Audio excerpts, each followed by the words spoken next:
So this process really is going to leave you wanting to discern this call. Has God actually indeed spoken? Even after you've got a sense of assurance, you're going to want to know, well, how do I discern that? So I want to just give you a few practices for how to hear and obey what God and your own self are saying. So this process really starts with spiritual formation. And we're going to look at, you need to take initiative and be intentional. You're going to need to engage spiritual practices and get spiritual direction. So what do I mean by initiative and intentionality?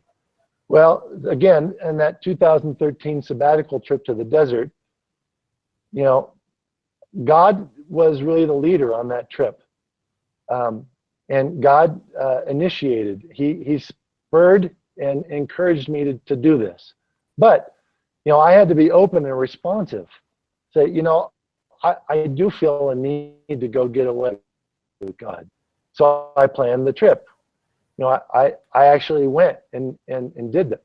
It was quite an undertaking. It took months to prepare.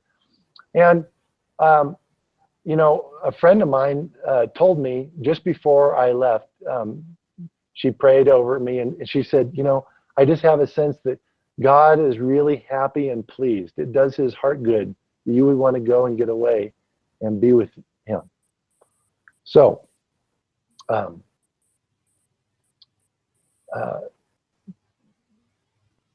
think about where you might go. And this isn't just big things, big trips. This is getting out for regular walks with God. Maybe taking a retreat like I did, or going to a monastery. Regular prayerful Bible reading, expecting God to speak through the Bible.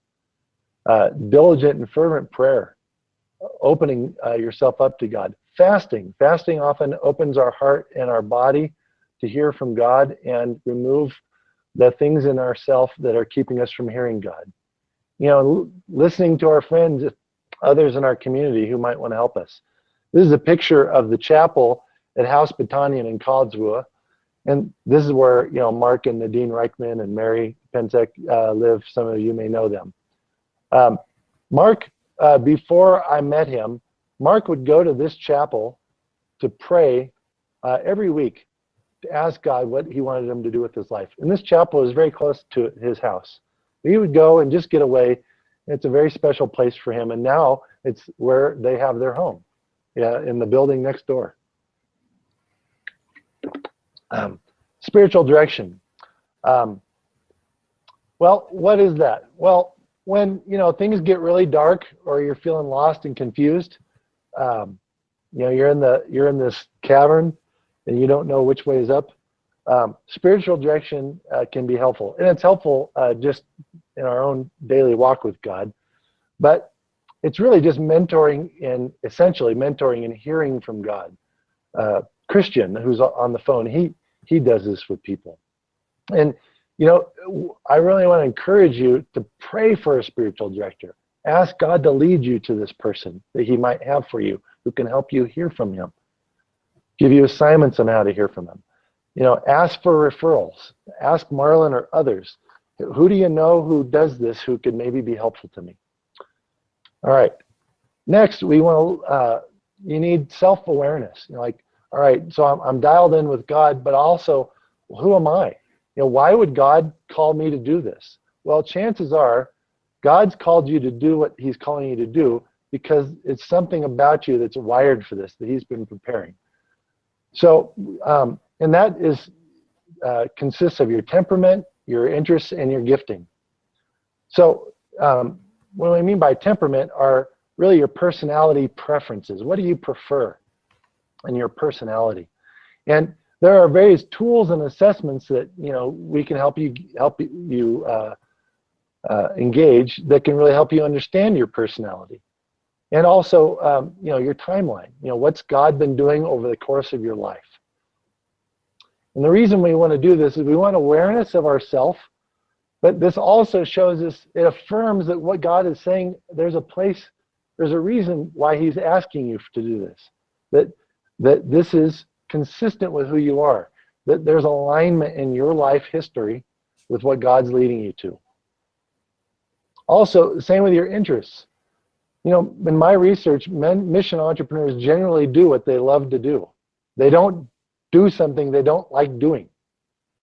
You know, so what do you love to do? You know, I love to take my family out in our Land Cruiser and go camping.